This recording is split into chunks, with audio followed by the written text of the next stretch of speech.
আচ্ছা, একটা ব্যাপার কি কখনো ভেবে দেখেছেন? পৃথিবীর সবচেয়ে শক্তিশালী মিলিটারি পাওয়ার যার হাতে, সেই মার্কিন যুক্তরাষ্ট্র কেন ইরানকে সরাসরি অ্যাটাক করতে এত দ্বিধা করে? মানে বছরের পর বছর ধরে নিষেধাজ্ঞা দিয়েও ইরানকে কিন্তু থামানো যাচ্ছে না। এর পেছনের কারণটা কিন্তু বেশ ইন্টারেস্টিং। এমন কিছু কারণ যা হয়তো আমাদের ধারণারও বাইরে। তো এটাই হলো আসল প্রশ্ন। কেন একটা সুপার পাওয়ার মধ্যপ্রাচ্যের এই দেশটাকে নিয়ে এতটা ভাবে? এর উত্তরটা কিন্তু বেশ জটিল আর অনেকগুলো স্ট্র্যাটেজি কারণে ভরা। চলুন তাহলে এক এক করে কারণগুলো দেখা যাক।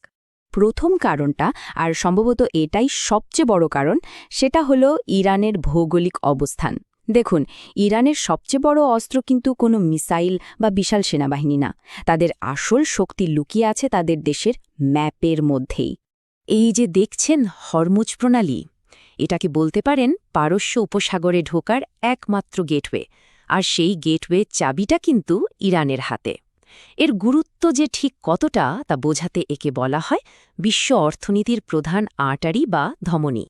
একটু ভেবে দেখুন, প্রায় ২০%, মানে সারা বিশ্বের মোট তেলের 1/৫ কিন্তু এই ছোট্ট একটা জলপথ দিয়ে যায়। এটা আক্ষরিক অর্থেই কিন্তু গ্লোবাল ইকোনমির লাইফলাইন। তাহলে ব্যাপারটা কি দাঁড়ালো? যদি আমেরিকা ইরানে অ্যাটাক করে, ইরান কিন্তু মুহূর্তের মধ্যে এই জলপথটা বন্ধ করে দিতে পারে, আর এর ফল হবে মারাত্মক। সারা বিশ্বে তেলের সাপ্লাই চেনে ধস নামবে, দাম হয়ে যাবে আকাশছোঁয়া, আর বিশ্ব অর্থনীতি ভেঙে পড়তে পারে। শুধু এই একটা সম্ভাবনাই কিন্তু পেন্টাগনকে যে কোনো অ্যাকশনে যাওয়ার আগে বারবার ভাবতে বাধ্য করে। আচ্ছা, এটা তো গেল প্রথম কারণ। এবার আসি দ্বিতীয় পয়েন্টে। ইরান কিন্তু সরাসরি যুদ্ধক্ষেত্রে একা নামে না। তাদের আসল শক্তি হলো একটা শ্যাডো নেটওয়ার্ক, যেটা পুরো মধ্যপ্রাচ্য জুড়ে একটা জালের মতো ছড়ানো। যেমন ধরুন, লেবাননের হিজবুল্লাহ, ইয়েমেনের হুথি বিদ্রোহী, কিংবা ইরাক আর সিরিয়ার বিভিন্ন সশস্ত্র মিলিশিয়া, এরা সবাই ইরানের প্রতি অসম্ভব অনুগত। ইরানই এদেরকে অস্ত্র, টাকা আর ট্রেনিং দিয়ে বছরের পর বছর ধরে তৈরি করেছে। এর মানেটা কি দাঁড়ায়? সোজা কথায়, আমেরিকার একটা হামলা ইরানে মানেই হলো পুরো অঞ্চলে আগুন জ্বলে ওঠা।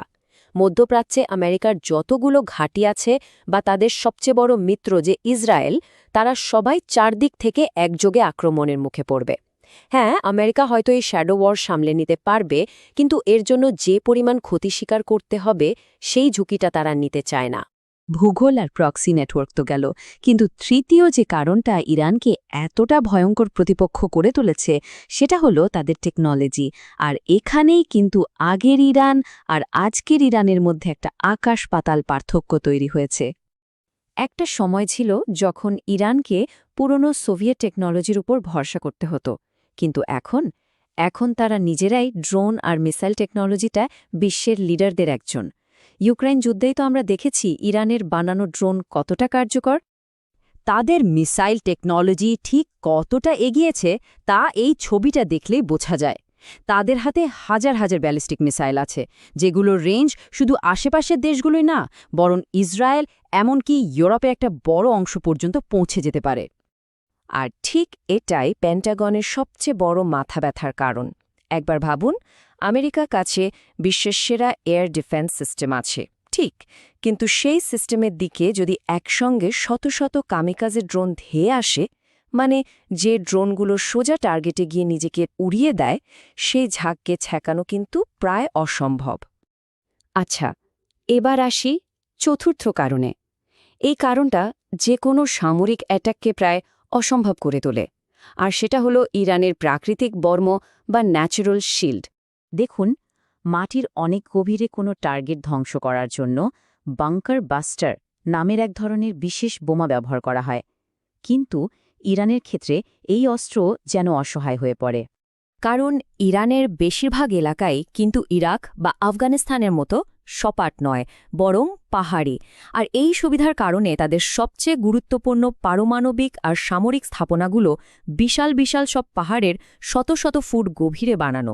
এগুলোকে বলতে পারেন এক একটা প্রাকৃতিক দুর্গ, যা সাধারণ কোনো বোমা দিয়ে ধ্বংস করা প্রায় অসম্ভব।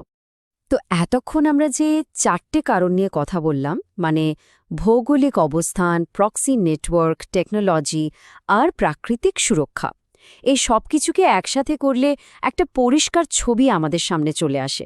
আর সেটা হলো আসল ভয়টা ঠিক কোথায়? শেষ কথা হলো, মার্কিন যুক্তরাষ্ট্র কিন্তু ইরানের সাথে একটা মুখোমুখি যুদ্ধকে ভয় পায় না।